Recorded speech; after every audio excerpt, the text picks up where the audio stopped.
வணக்கம் நேயர்களே, இது ஷர்மிளா டாக்கீஸ். நான் உங்கள் டாக்டர் ஷர்மிளா. 70 வருஷ சுதந்திர இந்திய வரலாற்றில் இல்லாத ஒரு காரியத்தை நம்மளுடைய மாண்புமிகு நிதியமைச்சர் திருமதி நிர்மலா சீதாராமன் செஞ்சிருக்காங்க.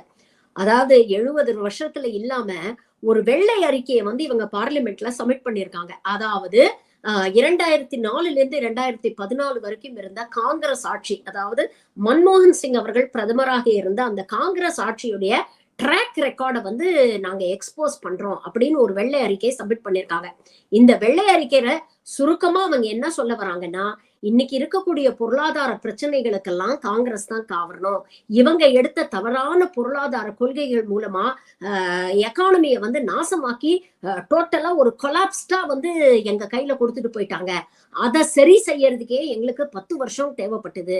இனிமேல் தான் இனி வரக்கூடிய அடுத்த டென்யூர்ல தான் இதை நாங்க இன்னும் தூக்கி நிறுத்த போறோம் அப்படின்னு ஒரு சப்பக்கட்டு கட்டி இருக்கிறாங்க அப்படிங்கறத நம்ம பாக்குறோம். என்ன சொல்ல வராங்கன்னா, வாஜ்பாய் காலத்துல எக்கானமி ரொம்ப ஆஹா ஓஹோன்னு இருந்தது.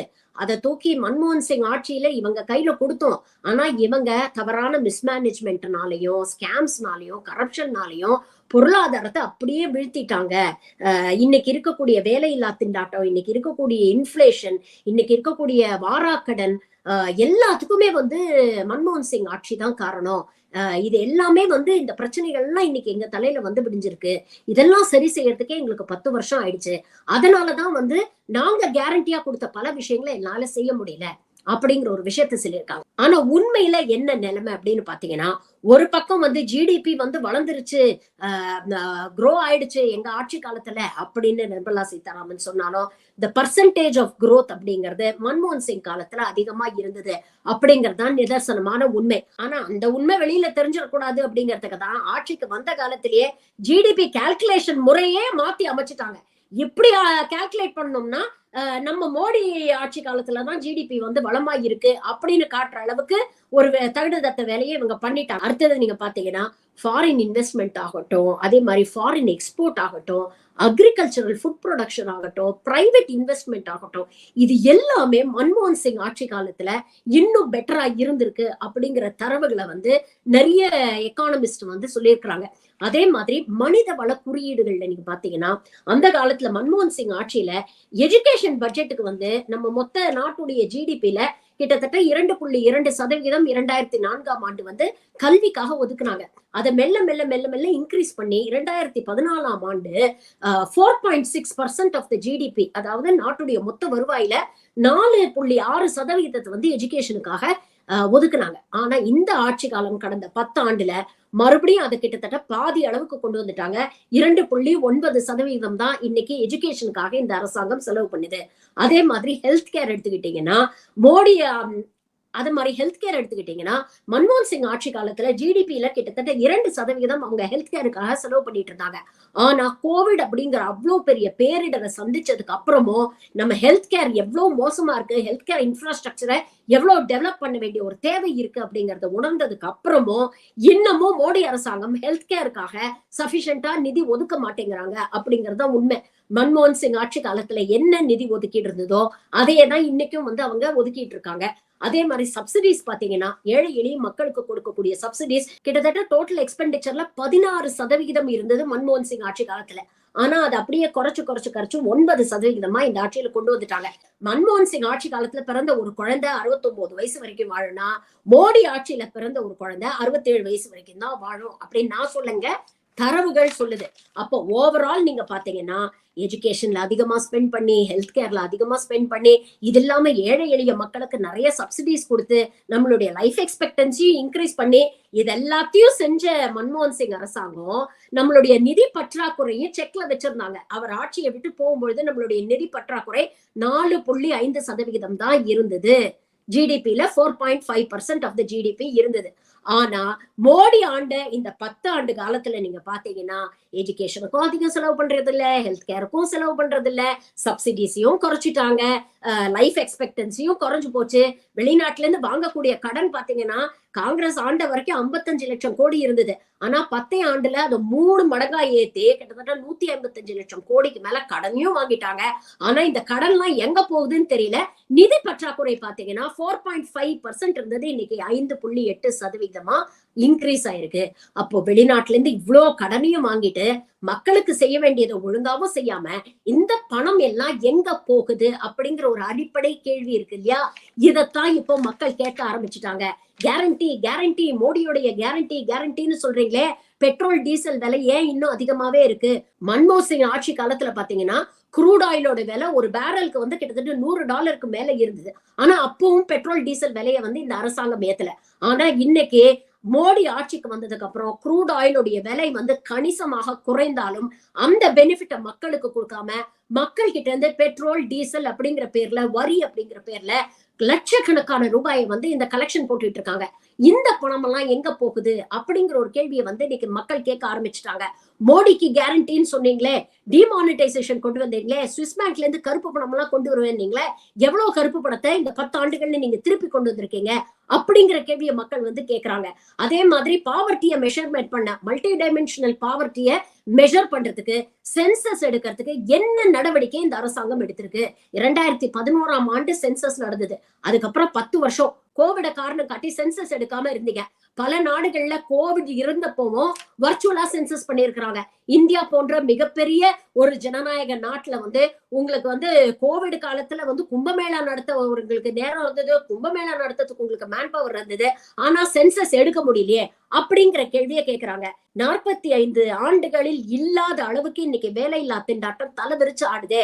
வருஷத்துக்கு 2 கோடி வேலை வாய்ப்பு தருவேன் நீங்களே, இந்த 10 வருஷத்துல 20 கோடி வேலை வாய்ப்புகளை நீங்க உருவாக்கி இருக்கணுமே, ஏன் உருவாக்கல? அரசாங்கத்துல இன்னும் 10 லட்சம் வேலை வாய்ப்புகள் காலியாக இருக்கே, ஏன் அந்த வேலை இடங்களை வந்து நிரப்பல? இது போன்ற கேள்விகளை இன்னைக்கு மக்கள் கேட்க ஆரம்பிச்சுட்டாங்க. இன்ஃபிளேஷன் தொடர்ந்து அத்தியாவசிய பொருட்களுடைய விலை வந்து இன்னும் அதிகமாயிட்டே இருக்கே, இதை குறைக்கிறதுக்கு ஏன் இந்த அரசாங்கம் வந்து வழி பண்ண மாட்டேங்குது அப்படிங்கிற கேள்வியை வந்து கேட்க ஆரம்பிச்சுட்டாங்க. எவ்வளவு நாளைக்குதான் மன்மோகன் சிங்கையும் நேருவையும் இந்திரா காந்தியும் நரசிம்மராவையும் நீங்க குத்தம் சொல்லிட்டு இருப்பீங்க? 10 வருஷமா நீங்க ஆட்சியில இருந்தீங்கல்ல, நீங்க என்ன செஞ்சு கிழிச்சீங்க அப்படிங்கிற ஒரு கேள்வியை வந்து இன்னைக்கு மக்கள் கேட்க ஆரம்பிச்சுட்டாங்க. எதுக்கெடுத்தாலும் கோவிட்னு கோவிட பிளேம் பண்ணிட்டு இருக்காங்க. யூபிஏ ஆட்சி காலத்துல மன்மோகன் சிங் ஆட்சியில இருக்கும் போதுதான் 2008ல பெரிய எக்கனாமிக் ரிசெஷன் ஒண்ணு வந்தது. ஆனா அப்ப கூட மற்ற நாடுகள் மேலை நாடுகள்லாம் பாதிக்கப்பட்டவங்க கூட இந்தியாவுக்கு பெரிய பாதிப்பு ஏற்படல. அதற்கான காரணம் மன்மோகன் சிங் கையாண்ட கரெக்டான பொருளாதார கொள்கைகள் தான் காரணம் அப்படிங்கறத நாம சொல்லலைங்க. உலகத்திற்குள்ள பெரிய பெரிய பொருளாதார மேதைகள் வந்து சொல்றாங்க. மன்மோகன் சிங்கோடைய பாலிசிஸ் வந்து அன்னைக்கு வந்து இந்தியாவை வந்து ரிசெஷன்ல இருந்து காப்பாத்துச்சு அப்படிங்கிற ஒரு விஷயம். இன்ஃபேக்ட் ஒரு படி மேல போய் சொல்லணும்னா, இன்னைக்கு இவங்க வண்டி ஓடிட்டு இருக்கிறதே மன்மோகன் சிங் ஆட்சி காலத்துல அவர் கொண்டு வந்த சில பாலிசிஸ் மூலமா தான். இன்னைக்கு எதுக்கு 5 வருஷம் எக்ஸ்டென்ஷன் கொடுத்திருக்கீங்க?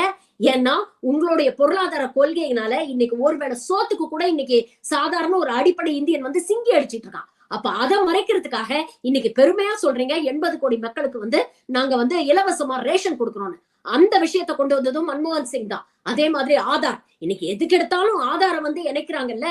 நாங்க பெரிய டிஜிட்டல் இந்தியா ஆயிட்டோம், நாங்க வந்து 5 ட்ரில்லியன் எக்கானமி ஆயிட்டோம், டைரக்ட் பெனிஃபிட் டிரான்ஸ்பர் பண்றோம், ஆதாரையும் பேங்க் அக்கௌண்ட்டையும் லிங்க் பண்ணதுனால எங்களால அது எளிமையா பண்ண முடியுதுன்னு அவ்வளவு தூரம் பெருமை பேசுறீங்களே. அந்த ஆதாரை இன்ட்ரோடியூஸ் பண்ணது மன்மோகன் சிங் ஆட்சி காலத்துலதான். அது மேல 1008 விமர்சனங்கள் இருக்கலாம். ஆனா இன்னைக்கு அவங்க கொண்டு வந்த பாலிசிஸ வச்சுதான் உங்க வண்டி ஓடிட்டு இருக்கு அப்படிங்கறத நீங்க மறந்துடாதீங்க. கொஞ்சம் யோசிச்சு பாருங்க மக்களே, நீங்களே யோசிச்சு பாருங்க.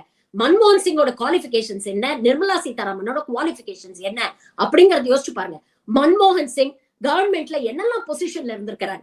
பிளானிங் கமிஷன்ல டெபுட்டி சேர்மனா இருந்திருக்காரு, ஆர்பிஐல கவர்னரா இருந்திருக்கிறாரு, லீடர் ஆஃப் தி அப்போசிஷன் இந்த ராஜ்யசபாவா இருந்திருக்கிறாரு, யூனியன் பைனான்ஸ் மினிஸ்டரா இருந்திருக்காரு. இது மட்டும் இல்லாம 10 வருஷம் நாட்டுடைய பிரதமராக இருந்திருக்கிறார். அவருடைய காலகட்டத்தில் அவர் பினான்ஸ் மினிஸ்டரா இருக்கும் பொழுதும் அவளுடைய டென்யூர் அஸ் பிரைம் மினிஸ்டர் போதுதான் பல ரெவல்யூஷனரி எக்கனாமிக் பாலிசிஸ வந்து இந்த அரசாங்கம், காங்கிரஸ் அரசாங்கம் கையாண்டு அதுல வெற்றியும் பெற்றிருக்கிறாங்க.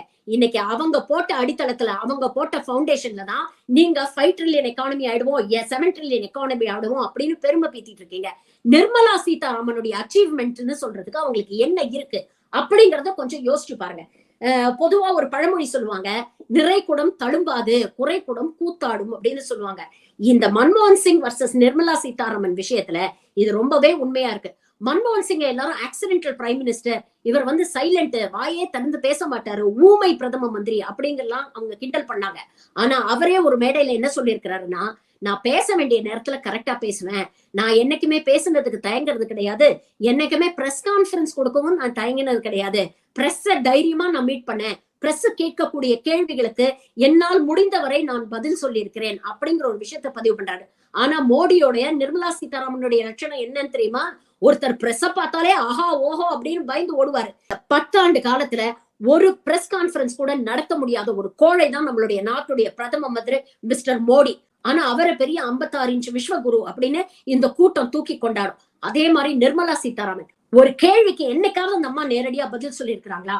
நீங்க ஒரு கேள்வி கேட்டீங்கன்னா பதிலுக்கு ஒரு 10 கேள்வி கேட்டு எதிர இருக்கக்கூடிய அப்போசிஷனை பிளேம் பண்றது, ஒன்னே நேரு காங்கிரஸ் பிளேம் பண்ண வேண்டியது, இல்ல இங்க வந்து பேசினாங்கன்னா லோக்கல்ல வந்து ஆளும் திமுக ஆட்சியை பிளேம் பண்ண வேண்டியது, இது போன்ற விதண்டாவாதத்துலதான் இந்த அம்மா ஈடுபட்டிருக்காங்களே தவிர இன்னைக்கு பொருளாதாரம் குறித்து கேட்கக்கூடிய எந்த கேள்விக்காவது நேர்மையான உண்மையான பதிலை இந்த அம்மா சொல்லியிருக்கிறாங்களா அப்படிங்கறத யோசிச்சு பாருங்க. மன்மோகன் சிங் அவர்கள் ரொம்ப தெளிவா சொன்னாரு, நான் பேசினாலும் பரவாயில்ல, என்னுடைய சாதனைகள் என்னை பற்றி பேசும் அப்படின்னு. இன்னைக்கு அது உண்மையா இருக்கு. இன்னைக்கு அவர் 91 வயசு ஆயிடுச்சு. த ஓல்டஸ்ட் பார்லிமெண்டேரியன் இந்த ராஜ்யசபா. இந்த டென்யூரோட அவர் ரிட்டையர் ஆறாரு. அவருடைய உடல் நலன் காரணமாக இனிமேல் நான் வந்து பாலிடிக்ஸ்ல இருந்து நான் ரிட்டையர் ஆக போறேன் அப்படிங்கறத அவர் அனௌன்ஸ் பண்ணிட்டார். அவர் ரிட்டையர் ஆகி போகும்போது அவரை பத்தி ஒரு 4 நல்ல வார்த்தை பேசுறதுதான் அடிப்படை அரசியல் நாகரிகம். ஆனா அது போன்ற அரசியல் நாகரிகம்னா இங்க இருக்கக்கூடிய சங்கிகளுக்கு வந்து சுத்தமா கிடையாது. ஒரு பக்கம் நரேந்திர மோடி மன்மோகன் சிங் ஃபேர்வெல் சொன்னாலும் கொஞ்சம் கூட அடிப்படை அரசியல் நாகரிகமே இல்லாம ஒரு கீழ்த்தரமான விமர்சனத்தை தான் இந்த வெள்ளை அறிக்கை மூலமாக நிர்மலா சீதாராமன் செஞ்சிருக்கிறாங்க அப்படிங்கிறது தெளிவா தெரியுது. இறுதி முடிவு உங்ககிட்டயே விட்டுறேன். நீங்களே யோசிச்சு பாருங்க. 10 வருஷம் மன்மோகன் சிங் ஆட்சியில நாம எப்படி இருந்தோம், 10 வருஷம் பாஜக ஆட்சியில எப்படி எல்லாம் திண்டாடிட்டு இருக்கோம் அப்படிங்கறத நீங்களே முடிவு பண்ணிக்கங்க. நன்றி, வணக்கம்.